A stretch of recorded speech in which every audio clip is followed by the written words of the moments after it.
Alright guys, Demon Hunter got some amazing changes today for Eldrazi Reaver and for fel-scarred.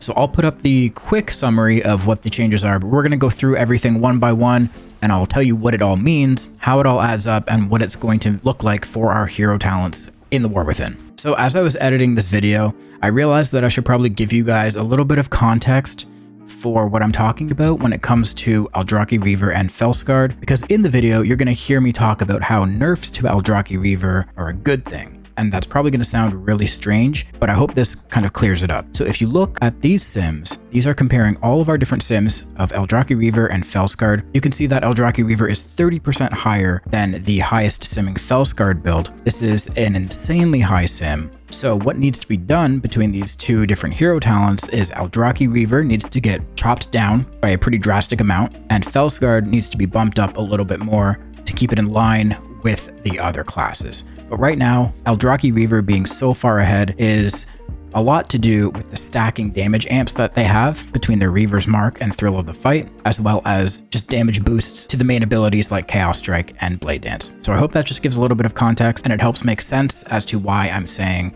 Eldrazi Reaver nerfs are good and why fel-scarred buffs are that much more important in the grand scheme of things. So first of all, Reaver's Mark got another hit. It's been hit so many times now, and honestly, justifiably so. It was an insane talent. So it started at 20% for one stack and 40% for the second stack. Now it's all the way down to 7% and 14% for the second stack. And this is honestly just a great change because this was one of the variables that made Eldrazi Reaver so intense to try to play. The debuff was so powerful that the entire name of the game became maintaining that debuff in single target and in AoE. So now this nerf combined with a buff to Fury of the Eldrazi, which is this talent here, it really makes the intended gameplay more clear to the average player. So this talent got a buff by 40%. And Fury of the Eldrazi is the talent that makes Blade Dance do extra slashes from the Reaver's Glaive pattern. So after these changes, you'll be much more inclined to actually end your pattern with Blade Dance and AoE rather than tap targeting the Reaver's Mark buff or debuff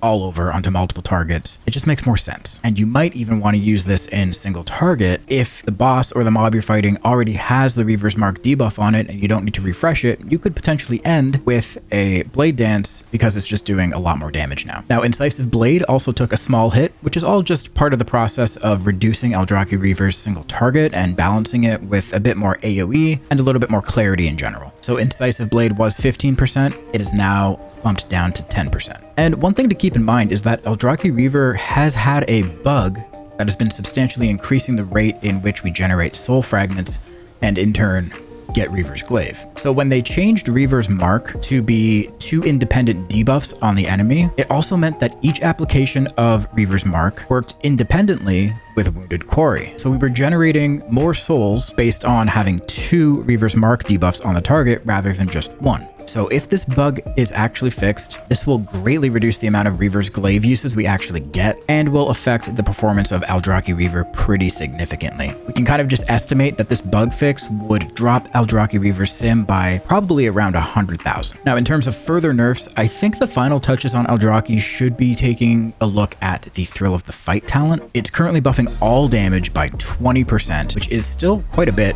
during the 10-second overlap of Reaver's Mark. So you'll be getting the 14% from Reaver's Mark when you have 2 stacks, and the 20% from Thrill of the Fight. Dropping this to 10% would be a good move to help balance things out. Okay, so now let's take a look at fel-scarred. I know this is the one that everyone is crossing their fingers for, that Blizzard can just get it right. So fel-scarred really needed some love, and honestly it finally got it. Burning Blades now deals 60% of your Chaos Strike and auto attack damage instead of 15%, and this is massive. I don't even think this is going to stay this way. This is definitely going to get nerfed. It is a wild buff to this talent. It's essentially a 300% increase to this talent, and we should actually see Burning Blades much higher on our damage breakdown now, probably close to the top, if not our top damaging ability. Like I said, this will probably get nerfed, but this is insane for our single target damage. Focused Hatred now increases Demon Surge damage by 50%, up from 35%, and this is a big buff and helps fel-scarred stand on its own during boss fights and even bosses in Mythic Plus. The only problem I still see, and I really wish they would take a look at this talent should do increased damage to your primary target rather than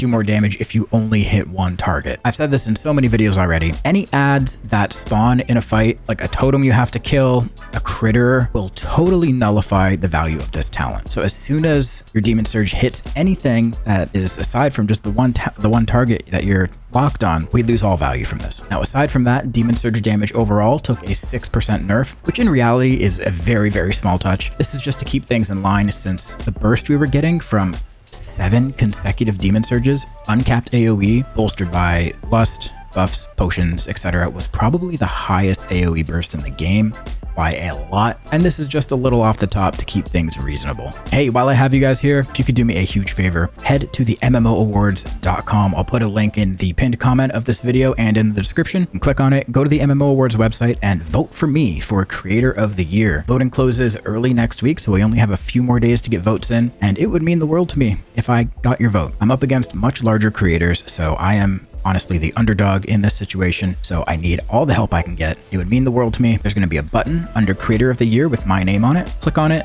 and then click on the pink vote button and you're all set. Hopefully I can win this award. I think it would be really cool. I mean, I'm just honored to be nominated. Winning the full award would be amazing.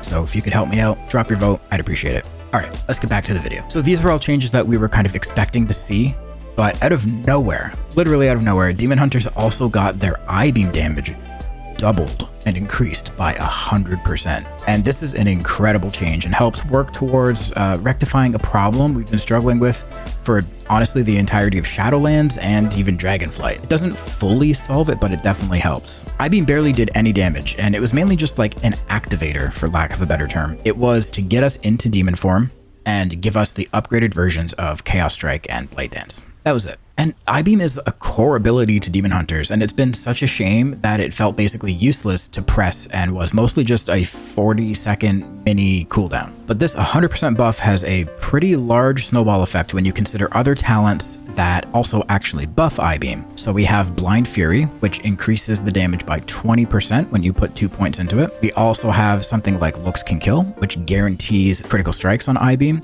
And this loses value over the course of the expansion as we get more secondary stats, but at the very start, when our stats are really low, this talent holds a lot more value. We also have Isolated Prey, which increases I-beam damage by 30%. And then of course we have the one that everyone loves to hate, Cycle of Hatred, which helps us reduce the cooldown of I-beam and just get more I-beam casts off. So now that some of these talents are back on the table, we need to actually start looking at simming builds for both Eldraki and fel-scarred with those talents included, because they were mostly ignored in previous sims. So we can look at sims right now with things in their current state, but like I said earlier, we have Eldraki potentially over simming and fel-scarred under simming. So I don't want to give you guys info based on data that will most definitely change, and then misinformation starts to spread. We all know it works that way. So let's hold off on that stuff for now. And finally, a Fire Inside chance to proc has been increased to 30%, was 25%. So this talent used to be 30% and was nerfed down to 25 in Dragonflight, and honestly, it was very minor, almost like an unnoticeable change. So this buff up to 30%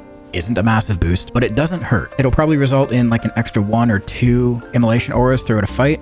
And I mean, that's nothing to sneeze at, especially when you think about Rage Fire, Isolated Prey guaranteeing that Immolation Aura always crits, and the hero talent Flamebound, which increases Immolation Aura's critical strike damage bonus by 40%. So yeah, ultimately these are amazing changes that were much needed. Eldraki Reaver has been reeled in a bit while still maintaining the majority of its damage, and fel-scarred received a huge buff to single target, making it an actual contender now if you prefer that playstyle. I do expect a few more nerfs to hit Eldraki, but this gives me so much hope and makes me a lot more excited for the expansion release later this month. This build hasn't actually been pushed yet to the beta, so we can't test these things and put them into practice. It's supposed to be landing later this week, so be sure to subscribe to get notified of the next few videos where we actually look at these changes in practice. Thanks for watching. I'll catch you next time.